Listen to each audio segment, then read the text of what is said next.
I don't give a fuck who it is, what your name is, how many records you sell. You cannot do that. That was talent. That was art. That dude was incredible.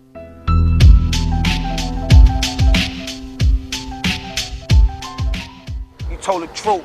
You know what I mean? He told about his life story. Biggie was cool as a fan. Like, that was just a part of his character, whether he was rapping or whether he was hustling. He was that dude on the block. Christopher Wallace, known to the world as the Notorious B.I.G, changed rap music forever when he burst onto the scene in 1995. His life had come a long way from the years spent growing up in the Bedford-Stuyvesant neighborhood in Brooklyn, New York. He was big. A lot of women, you know what I'm saying, they didn't like the average big guy, but he made it okay to be big. I think what makes him so popular, Biggie Smalls, is that not what he says, how he say it, how he portray it, how he deliver it for you to understand.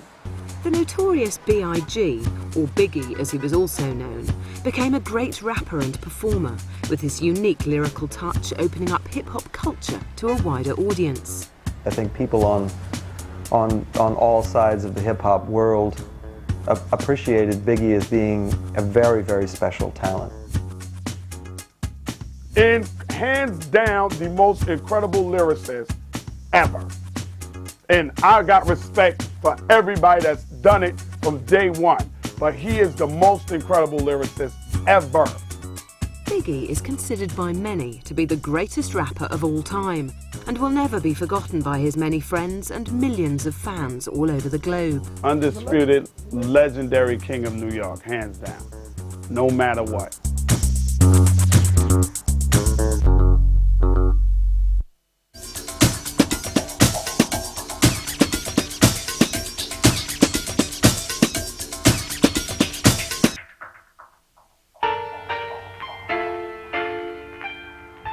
The Notorious B.I.G.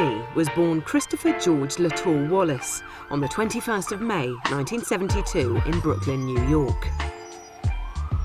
His father, from whom he inherited his two middle names, was a businessman and politician from Jamaica. But Biggie never knew him as he left his wife and young son just before Christopher turned 2 years old. Christopher was raised by his mother, Valletta Wallace, who, as a single parent and preschool teacher, had 2 jobs to support the household. The young Christopher attended the Quincy Lexington Open Door Daycare Centre as his mother worked. His teacher at the time, MELVIN (BLACKMAN), remembers him well. His mother brought him in to enroll him in the classroom, and his first time I saw him was, I don't know the exact date, but it was in 1978 sometime. And he was a big kid, so he stood out, and I noticed him. Biggie was he was cool. He was a cool kid. He didn't like to exert a lot of energy as far as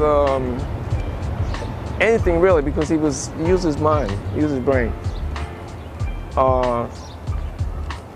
As far as like teaching, we had to teach him different things because he already knew most of the stuff that the kids were learning. You know, like how to write, and don't forget they were 6 years old. How to write, how to read, how to spell, and because he knew a lot of stuff because his mother taught him a lot of stuff already. He was bright. His mother was a teacher, and it was evident because like when he spoke, you could understand that he knew things already that the other kids didn't know, and his intelligence was obvious. He had charisma. I've used this before, you know, when I said that, about describing him, because people just sort of clung to him. Just because, and it all came from his use of words, which came later on as apparent in his music, because he just knew how to use words. His mother enrolled him in the Catholic Queen of All Saints School and regularly took him with her to church prayer meetings. From here, Christopher eventually made it to George Westinghouse High. This was an inner-city school in the heart of Brooklyn, where 99% of the students were from ethnic minorities. The school was overcrowded and underfunded. It was easy for a young kid to get left behind. Academically, I think Biggie fell into that area where he was going into these areas that weren't thrilling him. And I saw he had all these other talents. He started telling me he was really seriously into music. And some of the other guys, he told me, yeah, they're seriously into music, and he'd ask them some questions, and, well, what do you do at home? What do you do, you know? All he cared about was music and rhyming. And then he started to do some rhymes, and I'm thinking, like, as an English teacher, I'm starting to like analyze and I'm listening. He and a group of kids started to do the tapes. And it's funny, I'm setting up all this 8-track stuff for them, and all they want to do is live. So I could have done it on 1-track mono, it didn't matter. But I remember going home, I had a tape basically fall out of my bag. My wife puts it in, little cassette, my wife puts it in, listens to it and says, this is good. I said, this is good? And I'm listening, she's pointing out what's good about it. Not only the beats, the rhymes, all of this, and I'm saying, okay, I come back the next day. I remember the very next day, and I started to have a very serious talk with him and found out this guy really knew what he was talking about.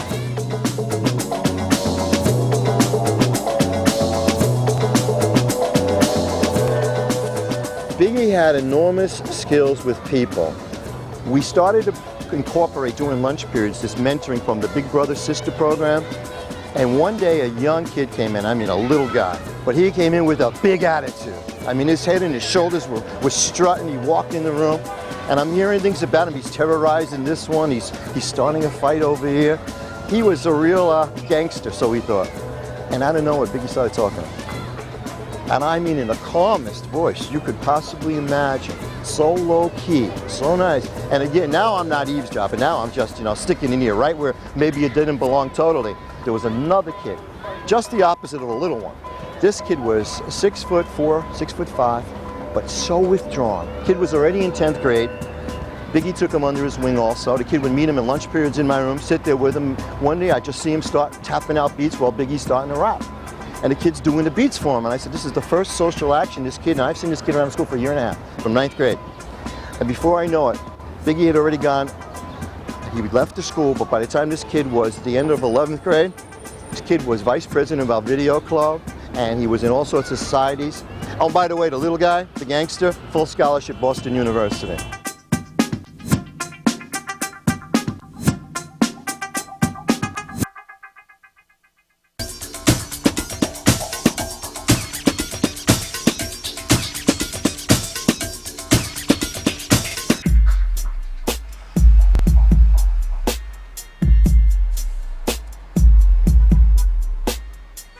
Biggie hit his teens.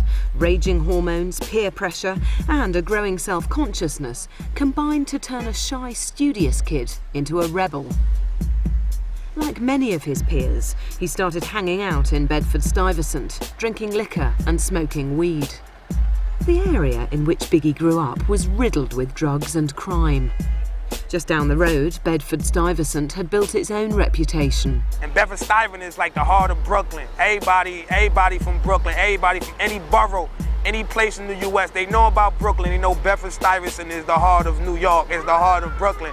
And this area right here where I'm at, man, it's just like, it's like a same thing every day, nothing changed. You know what I'm saying? I might be 20, 22, I'm 22 now. I was selling drugs when I was 14. And there's people that's 14 now that's selling drugs.